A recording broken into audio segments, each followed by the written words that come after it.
Olá, estudantes! Tudo certo com vocês? Espero que sim. Eu sou a professora Natália de Geografia, do 6º e 7º ano da EJA. Na aula de hoje vamos falar sobre a importância dos dados estatísticos e demográficos para a população brasileira. E também falar de um importante instituto de pesquisa brasileiro, que constrói esses dados estatísticos para o nosso país. Você tem ideia de qual seja? Vamos descobrir! E para os professores e professoras que nos acompanham, essa aula tem como objetivo de aprendizagem construir referências que possibilitem uma participação propositiva e reativa nas questões socioambientais que acontecem na localidade e em espaços mais distantes. E como objetivo específico, compreender os principais indicadores demográficos e sociais e o papel do IBGE na construção dos dados estatísticos brasileiros, tendo o tema integrador, o meio ambiente e a sustentabilidade. E para vocês, estudantes que nos assistem, é muito importante que marquem a presença de vocês na aula, através do QR Code que está na sua tela. Em todas as aulas e interações, vamos lembrar vocês disso, ok? Pois é muito importante a sua participação. Você conhece o Instituto Brasileiro de Geografia e Estatísticas, o IBGE? Sabe qual a sua função? Esse instituto é o principal fornecedor de dados e informações estatísticas para o nosso país. Através dele, se identifica e analisa a população, o território, a economia e a produção brasileira. E os indicadores sociais e demográficos que mostram os desenvolvimentos ou déficits da nossa sociedade, que inclusive vamos ver algum deles mais adiante.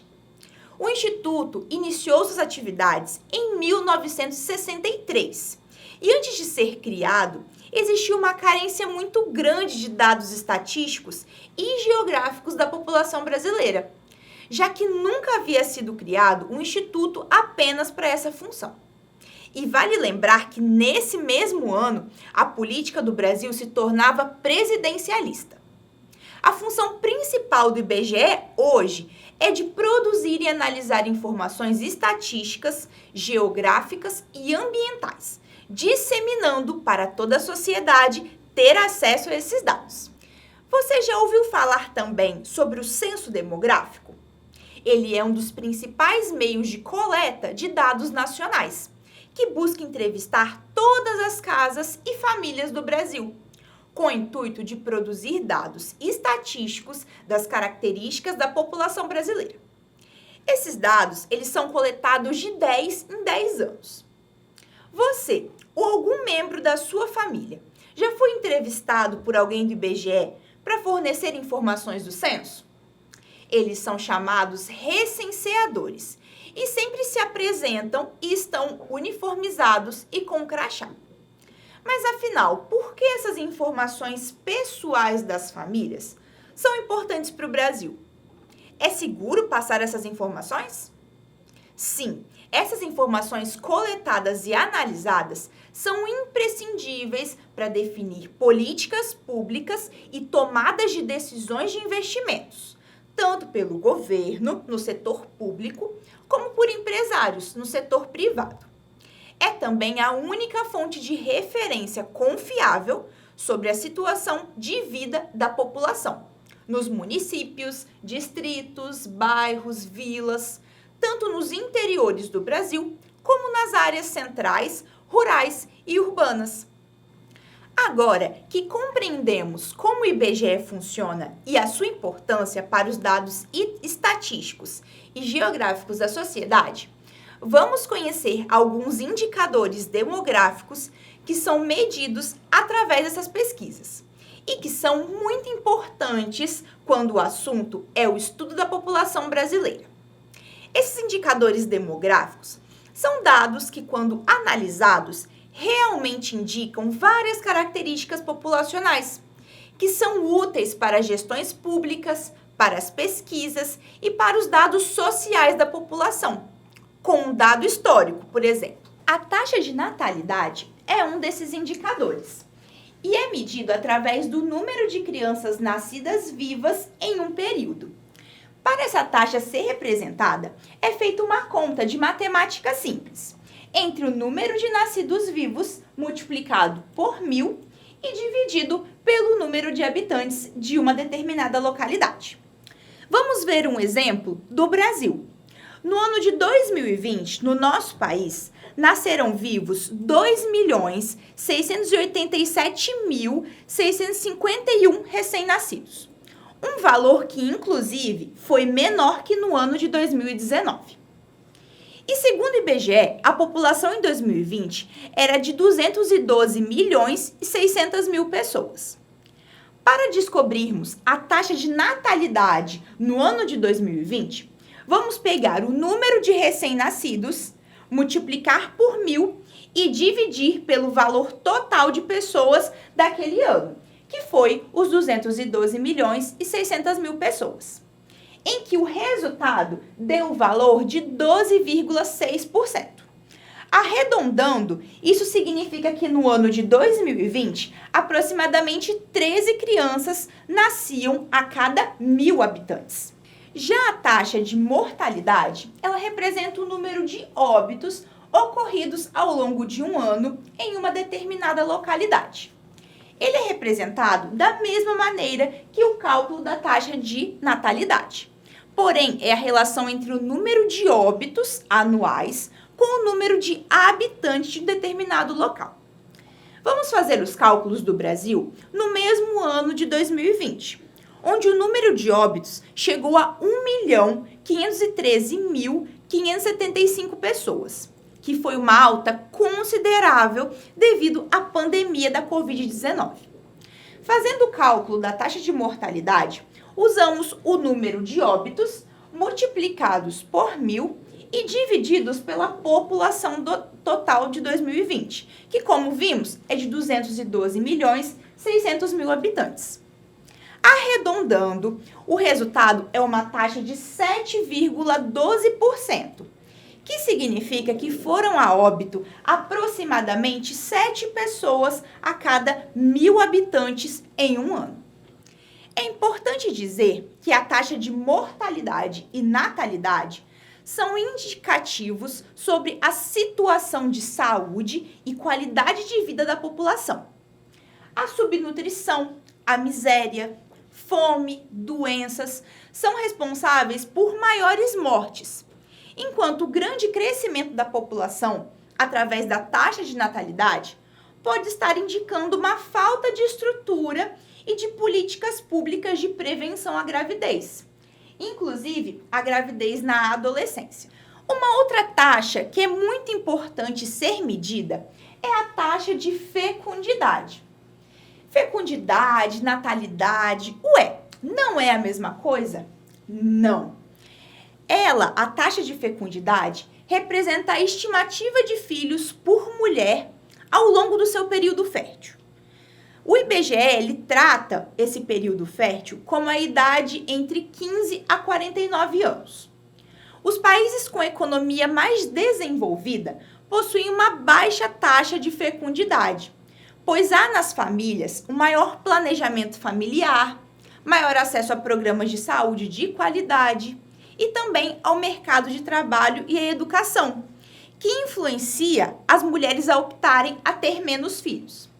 Já nos países com economias menos desenvolvidas, essa taxa geralmente é mais elevada, pois é comum que as mulheres tenham mais filhos devido à falta de políticas públicas voltadas à saúde da mulher e ao planejamento familiar. O Brasil, nos últimos anos, ele tem diminuído bastante essa taxa de fecundidade, com menos de 2,1 filhos por mulher. Ou seja, menos de 2 filhos, o que é menor que a média de filhos para a reposição populacional. Isso significa que a quantidade de crianças nascendo, elas não serão suficientes para manter no futuro a quantidade populacional que nós temos hoje. Sendo assim, a população total, ela tende a diminuir com o tempo. Percebam no gráfico que o Brasil vem caindo cada vez mais a sua taxa de fecundidade, assim como essa taxa está caindo no mundo todo. Já o crescimento natural da população é medido através do crescimento vegetativo, que também é considerado como crescimento natural. E esse dado, ele representa as diferenças entre as taxas de mortalidade e as taxas de natalidade em um determinado ano e em um determinado local. Ele serve para analisar o quanto a sociedade cresceu em números. E é através dela que nós conseguimos medir e fazer uma estimativa sobre a diminuição da população no futuro, como eu acabei de falar com relação à queda da taxa de fecundidade no Brasil. Analisando esses números, nós podemos compreender se em algum determinado lugar está nascendo ou morrendo mais pessoas e ver se a população está crescendo ou se ela está diminuindo. Se por acaso a mortalidade e a natalidade estiverem próximas ou iguais, significa que a população ela não está aumentando, mas também ela não está diminuindo. O que significa o crescimento demográfico zero. Observem essa pirâmide etária, que é um gráfico que organiza a população em um determinado local conforme o sexo e a idade. Na lateral, nós podemos ver a divisão por idade, sendo de um lado o sexo masculino e do outro o sexo feminino. Esse aqui mostra uma projeção do futuro do Brasil em 2085, que mostra um crescimento demográfico zero, onde tanto a quantidade de pessoas que nascem e a quantidade de pessoas que morrem estão praticamente iguais.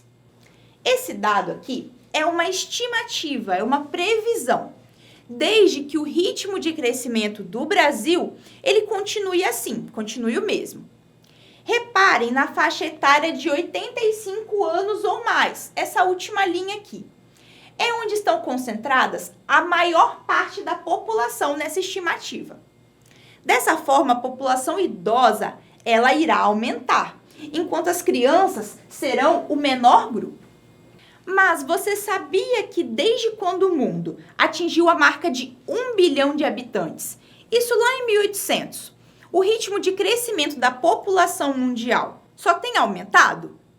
Voltando lá no século XVIII, com o início da Revolução Industrial, as sociedades passaram por intensas mudanças, que permitiram que maior quantidade de pessoas vivessem mais e com uma melhor condição de vida se comparada a outras gerações. Observem essas duas imagens. Uma de 1873, que mostra a cidade de Porto Alegre, com um bonde com diversas pessoas dentro. Porém, quando nós comparamos com o ano de 2020, essa aqui é uma realidade de São Paulo, as pessoas entrando dentro dos ônibus. Olha a diferença estrutural e de pessoas nesses dois períodos. Algumas dessas mudanças são o desenvolvimento de remédios e antibióticos, que após as suas descobertas frearam causas de morte ocasionadas por doenças e inflamações. Um desses é a penicilina, que é utilizado para tratar doenças causadas por bactérias. Além do uso de tecnologias na produção alimentar, intensificando a produção e produzindo uma maior quantidade de alimentos nas indústrias e no campo, através do auxílio de máquinas e de defensivos agrícolas, por exemplo. O surgimento de vacinas para a erradicação de doenças, como as de febre amarela, gripe, hepatites, HPV e a da Covid-19, por exemplo, que é uma das vacinas mais recentemente criadas, auxiliaram para frear as mortes causadas pela pandemia do vírus da Covid-19. Além do desenvolvimento do saneamento básico, tratamento de esgoto e melhores infraestruturas que possibilitassem à população mundial a viver mais e a viver melhor. Porém, a distribuição de pessoas pelo mundo, ela não é igual em todos os países e continentes. E para medir essas diferenças do crescimento populacional, é usado a densidade demográfica, que, como o próprio nome já diz, mede o quão densa e concentrada é uma população, e que representa o número de habitantes divididos por área em um determinado local. É notada uma diferença de densidade demográfica também em países com maior ou com menor desenvolvimento econômico.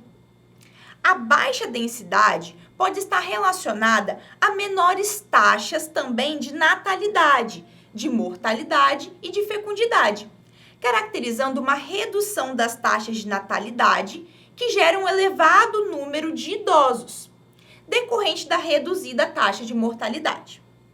Já a maior densidade demográfica pode estar associada a locais com menor desenvolvimento econômico e com taxas de natalidade, de mortalidade e de fecundidade mais elevadas. Falta de políticas públicas voltadas à saúde e à educação. Viram como esses dados demográficos e geográficos, eles refletem na sociedade? Vamos agora fazer uma atividade para ajudar a compreender o que vimos hoje. Bora lá? E vamos ler o enunciado da atividade. Qual o principal órgão do Brasil que é responsável pela elaboração e divulgação de pesquisas demográficas como o Censo Demográfico? Letra A, Instituto Geográfico e Cartográfico. Letra B, Instituto Nacional de Pesquisas Espaciais. Letra C, Instituto Brasileiro de Geografia e Estatísticas. Ou letra D, Instituto Brasileiro de Pesquisa e Análise de Dados. Nós vimos isso na aula de hoje, hein? Vou dar 15 segundos para você responder a questão.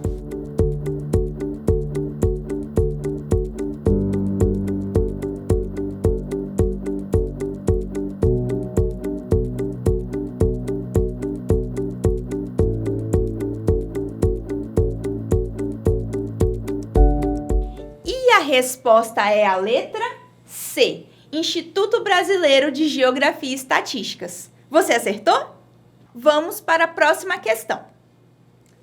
Sabendo que país populoso é aquele com a maior população total e absoluta, e país povoado é aquele que tem uma maior quantidade de pessoas distribuídas em seu território, qual o dado demográfico que pode medir o quão povoado um país é?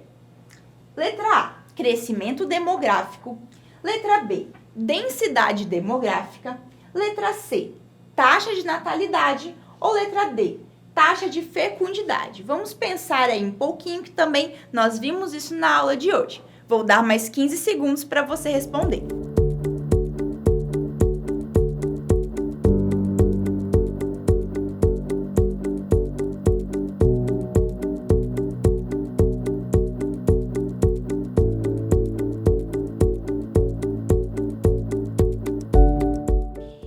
A resposta é a letra B, densidade demográfica. Pois como nós vimos, através dela pode ser medida a quantidade de pessoas que ocupam uma área. Quanto mais pessoas ocupam um menor espaço, mais povoado esse local é. Na aula de hoje, nós podemos entender como o IBGE funciona, qual o seu papel na sociedade e por que os dados demográficos e estatísticos são importantes para a população, a sociedade e as políticas públicas. Podemos aprender também alguns indicadores demográficos, usados tanto pelo IBGE como por outros órgãos mundiais para medir a natalidade, a mortalidade, a fecundidade das mulheres e a distribuição e o crescimento da população mundial. E mais um recado para você, estudante. Registre agora a sua presença na aula, através do QR Code que está na sua tela. Não deixe para depois, viu? E para te ajudar nos estudos sobre essa temática, após a aula, pesquise mais 2 indicadores demográficos que não foram citados na nossa aula e explique qual a função deles e por que eles são importantes para a sociedade. Nos envie a sua resposta pelo QR Code de atividades que está aqui na sua tela ou pelas nossas redes sociais. Eu vou dar 30 segundos para você anotar a questão. Se você ainda não marcou a sua presença, faça isso agora, antes que a aula termine.